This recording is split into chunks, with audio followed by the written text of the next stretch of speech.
Hoy el juez Brian Coughen de la Corte de Nueva York, en Estados Unidos, sentenció a Joaquín, El Chapo, Guzmán a cadena perpetua más 30 años.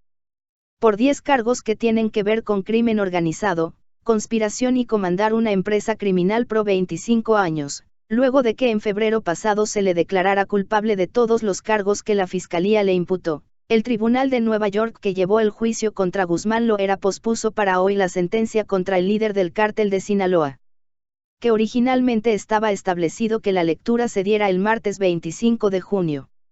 Joaquín Archibaldo Guzmán Loera, de 62 años, deberá cumplir su condena en la temida prisión de ADX Florence, conocida como la Alcatraz de las Montañas Rocosas, o Supermax, y considerada la cárcel más segura de Estados Unidos, ya que está diseñada a prueba de fugas. Guzmán tuvo derecho a hablar antes de conocer el fallo judicial, momento que aprovechó para denunciar las condiciones de confinamiento que tuvo en Estados Unidos desde que fue extraditado.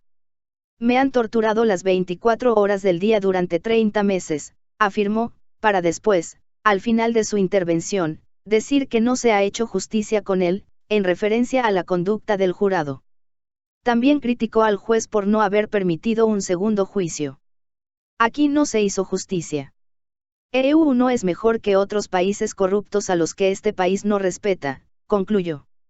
Con la sentencia del ex jefe del cártel de Sinaloa, considerado por el gobierno de Estados Unidos como uno de los narcotraficantes más peligrosos del mundo, parece terminar uno de los capítulos que las autoridades estadounidenses tienen contra la millonaria industria del narcotráfico. Sin embargo, que El Chapo esté en la cárcel sentenciado a cadena perpetua, no significa, en la práctica, que se haya dado un gran golpe a la empresa que genera más ganancias en el mundo. El tráfico de drogas es un universo en el que están implicados tanto gobiernos como criminales. Pero, ¿quiénes son los grandes narcotraficantes que siguen en la lista de captura del gobierno de EU? Son 3 y también son mexicanos: Isamel, El Mayo, Zambada, Rafael Caro Quintero y Nemesio Oseguera Cervantes, alias, El Mencho. Ismael, El Mayo, Zambada. El Mayo, Zambada nació en 1948 en Sinaloa, en una pequeña comunidad de Culiacán conocida como El Álamo.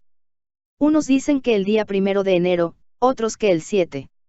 A diferencia de otros narcotraficantes, se sabe poco sobre su vida personal y sus comienzos en el mundo de las drogas.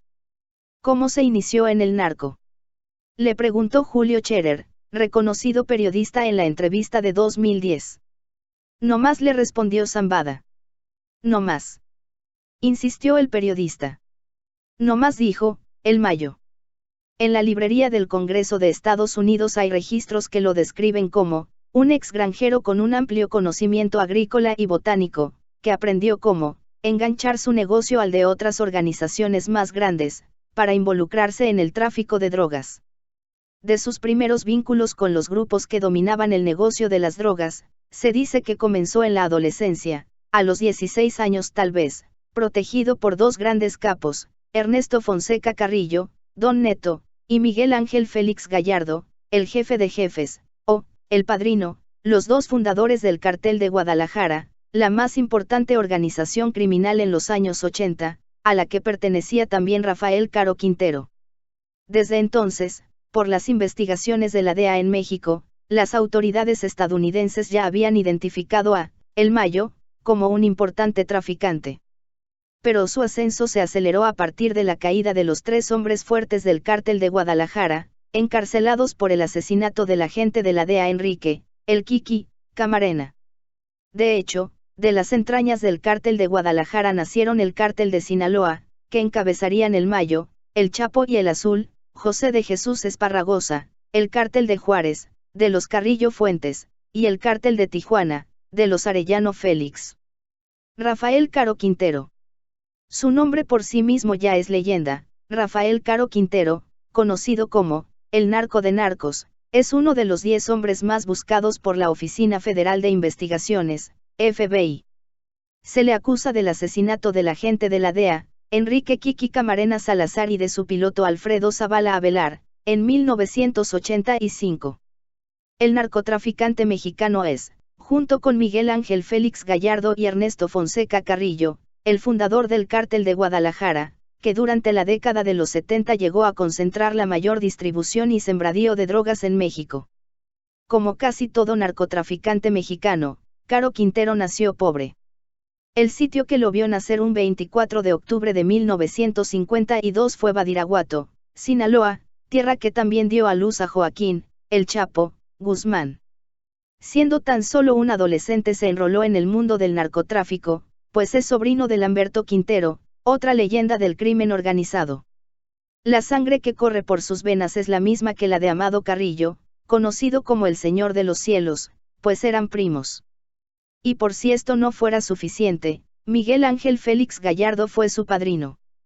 Sus fuertes vínculos con este mundo subterráneo lo llevaron a ser uno de los líderes más importantes del narcotráfico durante décadas. Su talento para cultivar la marihuana lo dotó de poder y fortuna, tanto así que alguna autora llegó a afirmar que Quintero era capaz de transformar la marihuana mexicana de hierba común a humo de conocedores. Llegó a tener cerca de 40 propiedades en México y fue accionista de por lo menos 300 negocios, entre los que destacan boutiques, discotecas, agencias de carros y hasta hoteles de lujo. Su propiedad más famosa es conocida como El Castillo, una construcción que imitaba un castillo medieval y cuyas extravagancias la hicieron costar $4 millones americanos. La perdición de este hombre fue, como en cualquier historia de leyenda, una mujer. Su nombre era Sara Cosío Gaona, sobrina de Guillermo Cosío Vidaurri, quien llegó a ser gobernador de Jalisco. De ella se sabe que era una joven que solía frecuentar los restaurantes y centros nocturnos más exclusivos de Guadalajara. Destacaba por su carácter caprichoso y altanero, algo que la unió desde el primer momento con Quintero. Los dos tenían mucho en común, lo que los habría llevado a iniciar una relación sentimental que no era aprobada por la familia de la joven. La oposición del núcleo de Sara, sin embargo, no evitó que su relación creciera. Cuando el capo tuvo que escapar del país tras el asesinato de Kiki Camarena, ella lo acompañó. Su escape en compañía de este gran amor marcó su debacle, pues los teléfonos de la familia de Sara habían sido intervenidos por la policía a fin de rastrear cualquier llamada que pudiera llevarlos a Quintero. Bastó una llamada de ella a sus padres para que todo se acabara. El 2 de abril de 1985, Sara, de 17 años, marcó a su casa para informar que estaba a salvo y que se había marchado por voluntad propia. Estas palabras condenaron a su amado, quien fue capturado 2 días después. Cuando lo atraparon, el narco se ofreció a pagar la deuda externa de México a cambio de que lo dejaran en libertad, o al menos eso dice la leyenda.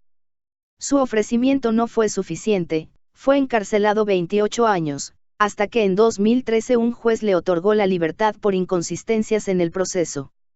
El mismo día de su liberación, el gobierno de México pidió su reaprehensión con fines de extradición. Sin embargo, fue demasiado tarde para el gobierno, pues Quintero ya había escapado. Desde ese entonces se encuentra prófugo. Aunque la policía no logra dar con él, razón por la que el Departamento de Estado de los Estados Unidos ofrece una recompensa de hasta $20 millones americanos por cualquier información que conduzca a su arresto, la prensa ha tenido mejor suerte. En 2016, la revista Proceso logró entrevistarlo. En aquella ocasión, el narco de narcos, aseguró que desde 1984 no había vuelto a tener vínculo con el narcotráfico, y que las acusaciones en su contra eran falsas. Sus declaraciones no fueron suficientes para convencer a Estados Unidos en desistir a su captura, de ahí que hasta el día de hoy las autoridades de ese país ofrezcan la recompensa más alta en su historia por cualquier dato que ayude con su detención. Nemesio Oseguera Cervantes, el Mencho. A diferencia de otros narcos mexicanos como el mismo, Chapo, Guzmán, Oseguera Cervantes se caracteriza por ser menos mediático. No toca un teléfono celular por accidente y no existe la certeza de que su apariencia sea la misma que muestran las fotografías en poder de las autoridades. Nemesio Oseguera Cervantes, alias, El Mencho, es uno de los criminales más buscados en México y Estados Unidos. Las autoridades de ambos países lo consideran jefe del uno de los cárteles del narcotráfico más poderosos del continente, el Cártel Jalisco Nueva Generación, CJNG.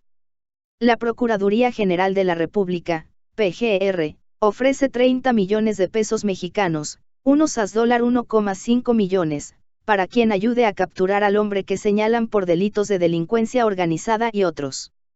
Hace unos años, Oseguera Cervantes era policía en el municipio de Tomatlán, en el sur de Jalisco. Cuentan que es un aficionado a las peleas de gallos, por eso era conocido como el Gallero, o el Señor de los Gallos, allá en su estado natal Michoacán. Algunas versiones dicen que nació en Aguililla, en la zona conocida como Tierra Caliente de Michoacán. Aguililla es uno de los 113 municipios que integran el estado de Michoacán. Se encuentra localizado al suroeste del estado y aproximadamente 290 kilómetros al suroeste de la ciudad de Morelia. Se trata de una región con larga historia de narcotráfico, especialmente la siembra de marihuana y amapola. Desde la década de los 90, se sumó también la producción de drogas sintéticas, a cargo del cártel conocido como los Valencia o del Milenio. La organización, una de las primeras en trabajar con esas sustancias, fue una de las más poderosas del país.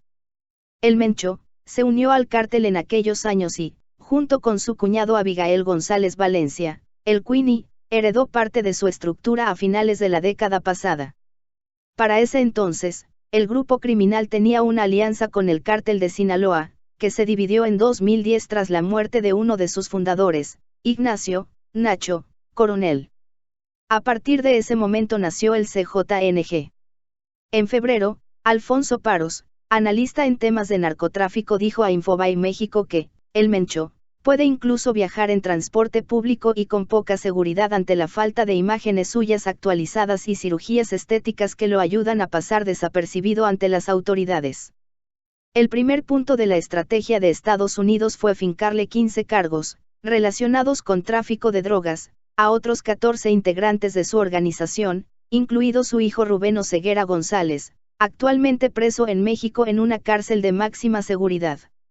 El cártel Jalisco Nueva Generación es acusado de traer múltiples toneladas de cocaína, metanfetamina y heroína mezclada con fentanilo a EU. Ahora está en la misma lista que el cártel de Sinaloa, la pandilla MS-13 y el grupo terrorista Esboya.